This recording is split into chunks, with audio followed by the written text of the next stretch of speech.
Тази есен морето не бе благосклонно и дори рибарите като Димитър отидоха в магазина, за да си купят риба за Никулденската трапеза. Когато няма риба, се купува. Не може се да хващаме.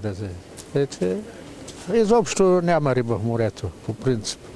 Влезеш вътре, фанеш 2 кила, 3 кила, хич. Тъй като прясната черноморска риба е малко, това рефлектира и на цената. За килограм чернокоп трябва да приготвите между 7 и 9 лева. Миналата година беше 5. Значи има увеличение? Няма това количество риба.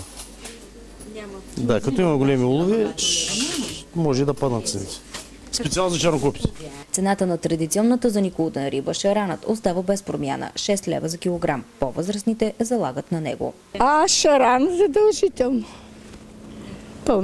Пълнено шаранче, пък иначе си консумираме риба и през другото време.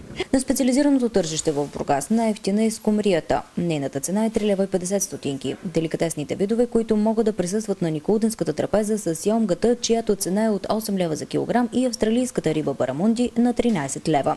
По празниците се появяват нелегални пунктове за продажбата на риба и рибни продукти. Затова редовните търговци съветват да се внимава къде се пазарува. Даваме документи, под контрола сме на Агенцията по храните и всички власти, които контролират търговията. За новините на ТV+ от Бургас, Величка Павлова.